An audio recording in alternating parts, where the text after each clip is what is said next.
Welcome everyone to another episode of Slasher Scotty. I am your host, Scotty McCoy, and boy, do I have a surprise for all of you. I have on Zoom with me right now Cody Knotts, and he is the director of the film Pro Wrestlers versus Zombies. Hey Cody, how are you doing? Good. I'm so glad to have you on. I know we've been in talks for quite a while now to have you on, and I'm finally glad that you're able to make it tonight. Yeah, it's been a rough year. I mean, we finished filming on another film, Transsubstantiation, and unfortunately my mother died. Yeah. So it's been lots happening. Yeah, absolutely, absolutely. So the first question I got for you is, how did you get your start into filmmaking?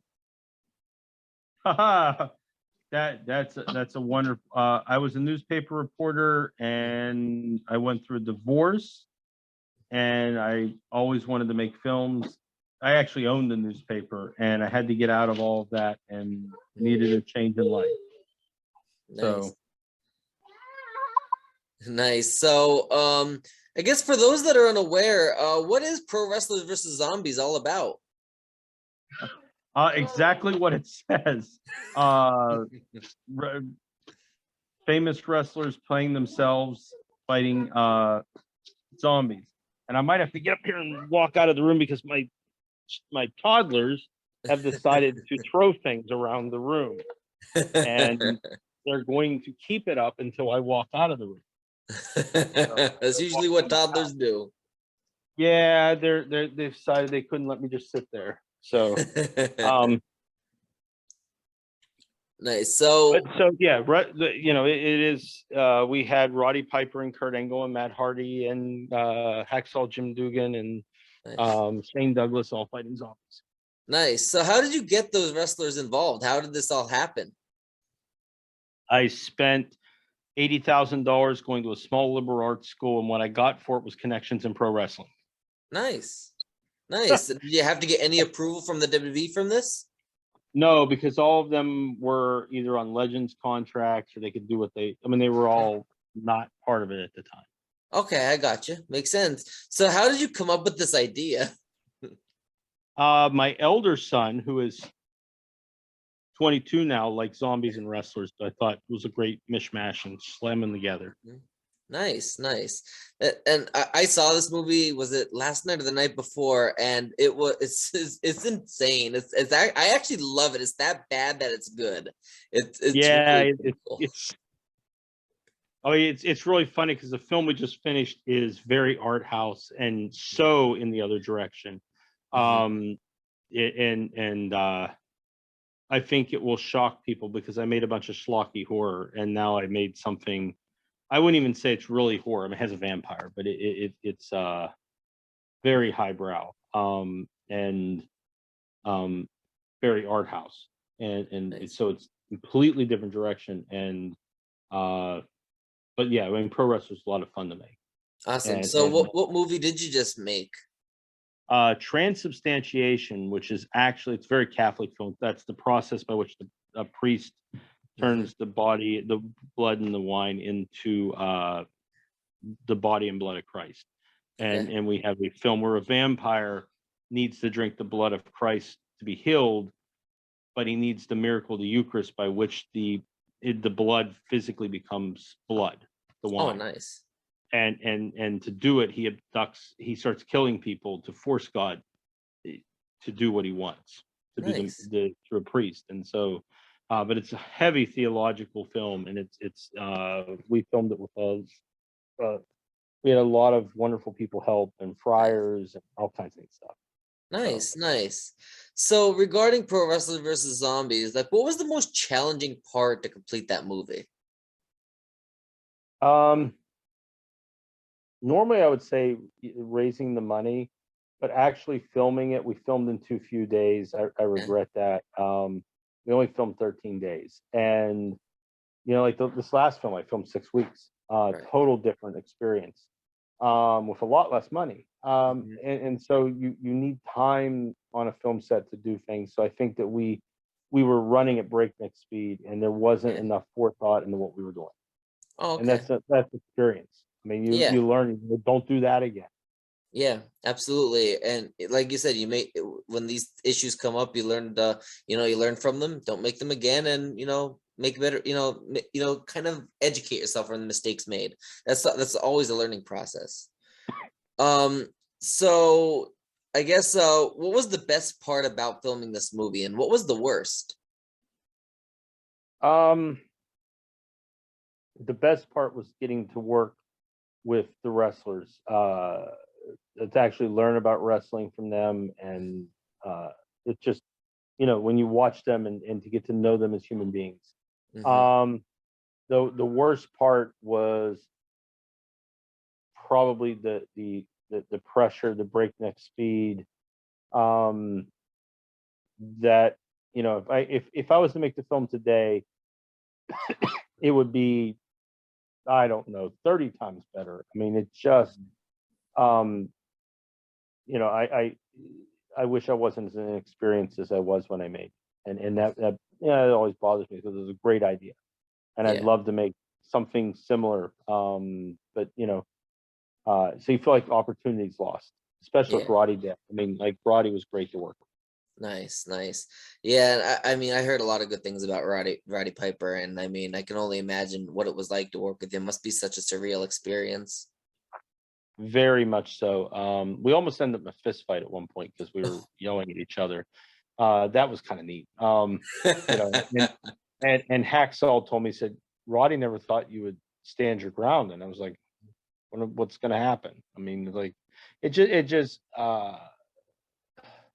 I'd worked in politics, so I was used to people Hmm. threatening or whatever. And I dealt with, nothing against him, but worse characters. I dealt with a DA that was very dangerous, and it's a famous case in Pittsburgh called the Election Day Massacre, which he may or may not. I mean, the man's dead now, but the DA may or may he was a suspect in a double homicide. Okay. So when you're used to dealing with people like that, or Hmm. someone threatening you physically, it's like, well, okay, whatever. And that's not that's the. I mean, it was, Roddy could get under your skin. And but it was a misunderstanding because someone was sick and we were both misunderstanding. We both wanted to help the person. And it was actually Shane Douglas. And, Okay. and um, so, that's it was kind of a unique thing. Dealing with the stunts, trying to make sure people were safe. Um, I would probably be even more careful than we were at the time. Yeah, Is absolutely. it's all learning. Right. And what was it like working with like Kurt Angle and Matt Hardy? I love Kurt. I mean, oh my God. I think Kurt Angle, I mean, he is so professional and Hmm. so focused on what he is doing. And I think it's a shame that he has not been given more opportunities. I think he's been misused in films. Hmm. Obviously, he's playing himself here, so it means playing Kurt, but a Hmm. fictional version of Kurt. But Yeah. he, I believe that used properly. I had a friend I just referred him in. Kurt had a small role in the film, Hmm. and you put him in a position to succeed, and he will work hard. Matt Hardy is actually extremely bright, which people don't get from his character on Hmm. TV. I mean, people forget that he won an engineering scholarship, and actually has a great charisma and can act. Well, not that we put him in a position to act. I mean, that's on us. But if somebody gave him the right role, my wife and I do Civil War things, Yeah. and Civil War reenactments, and there's a couple dream films we'd love to do, and I would have no problem whatsoever with Matt Hardy having a small role as an actor, not as Matt Hardy.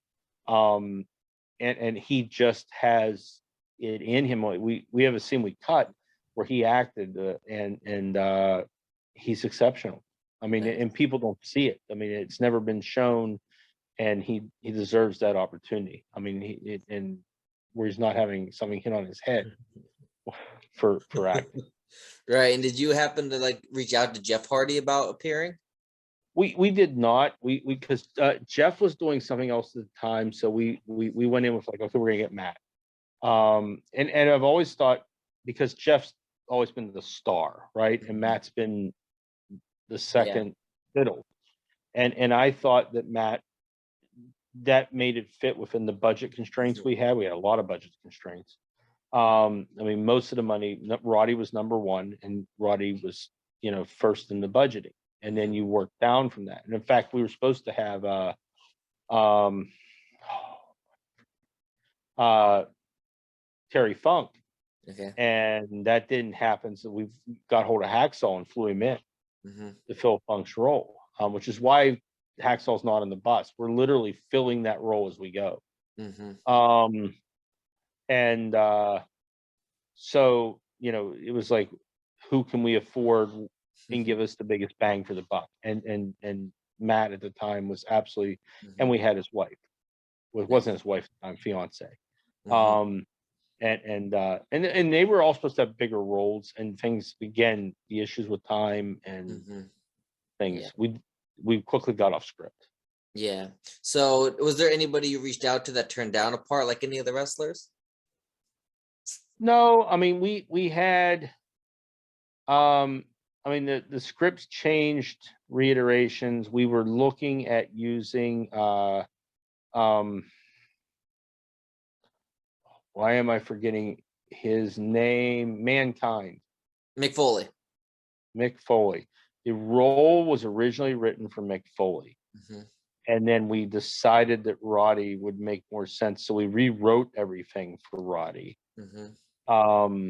Which I think was the right decision. I think Roddy's was more of a movie star. And we had Terry Funk, and we changed that to, there was some issues because we weren't going to film at SAG, and he has his insurance through SAG with Roadhouse, so that cut that off. And then we talked to Larry Zbyszko. We had an early version. We always wanted to have Bruno. So we talked to a lot of wrestlers, a lot of the old time guys. I mean, we talked to Honky Tonk. We talked to, I mean, there was like all kinds of. I mean, the one person that I wanted that we couldn't get was Punk. Okay. I would have loved to have had Punk with Roddy Piper, because I felt like CM Punk is Roddy Piper today. Yeah. And I think that Vince massively misused Punk. Yeah. And I thought he was the guy that should have beat Undertaker. I was there. I was there too in 29. Yeah. Yeah, I think that would have been with the cult of personality, with the whole thing. I think that's rather than what they did. I mean, it was always that inside dealing, and they're going to pump their own people in the company. Punk had that charisma like Roddy had. And I would have loved to have had them both on screen jawing at each other. I mean, it would just be incredible. But we never got hold of Punk. It wasn't like we made a formal offer. And somebody asked him about it one time, and he said, I wouldn't have been part of whatever. It's like, well, we never got around to making a formal offer. I mean, it was my personal wish that I wish I'd have had him. But, there was a lot of there was a lot of budget constraints. I mean, we were meeting with a group of producers where it would have had a bigger budget. And originally the female lead was going to be, before she really got hot after coming off of Doctor Who, I wanted to make an offer to Karen Gillan, which is why it was a redhead. And they didn't even know who she was. And I'm like, if you do this, she's going to be big. And I knew she was going to be big because Doctor Who was huge. I knew any of those people were on Doctor Who because they were in 180 nations. And the producers wanted the bus driver, which ended up being Richard Walters from My Bloody Valentine 3D. They wanted it to be Gary Oldman because at that point, Gary Oldman's number was this really good number. They had him and Chris, the guy from The Patriot. He plays one of the villains in The Patriot. He's a character actor. But anyways, they all had the same number. Like, it was this number, and then we can get this much overseas. And they were discussing this. And he said, we just worked with Gary Oldman. And this before Gary Oldman blew up. you know, and like really his career took off, like from the commercial side, and that would have been amazing. Yeah. That would have been absolutely amazing. I mean, I love Richard. Richard, I've worked together all the time, but it was I think that stuff would have been smart, and I wanted, but we didn't put together all the finance. I think we could have, if I'd have pushed for it. It's a thing I learned. I should have pushed for the bigger stuff, but we would have to improve a lot of stuff on the other side. I mean, we had a lot of issues with what we were doing. I mean, it was like running every day. Yeah, absolutely. The So the last, were go ahead. Yeah. And the last question I got for you, do you have any other projects that you would like to promote to the listening viewing audience? Any social media accounts, websites, or anything else that you would like to plug? Well, they can find me on Facebook. We're doing the film Transsubstantiation. Okay. It is done. Nice. We are after we filmed it in the summer, we just completed post-production 2 weeks ago, and it is very neat. We have done art for a sequel to Pro Wrestlers. We have a dream of it. We would love, we've been trying to get hold of David Arquette, because we'd love David Arquette to be fighting vampires as himself. I mean, the key is as himself. The concept art's cool because we decided for Dracula we used Kieran Hines' face, because Kieran Hines knew my wife when she was young. So for the concept art, we said let's use Kieran as Dracula. Nice. Just to pitch this, and it would. I mean, that would be a big leap forward. So that's awesome. That would be a dream. But yeah, I mean, we're very happy where we're at. Awesome, definitely, and I would love to see Pro Wrestlers come out. You know, number 2 come out. That'd be really amazing. Absolutely. It would be. It'd be a lot of fun. Absolutely. Well, thank you, Scotty. Not a problem. Well, thank you, and have a good rest of your night, Cody. All right. See you. All right. Bye.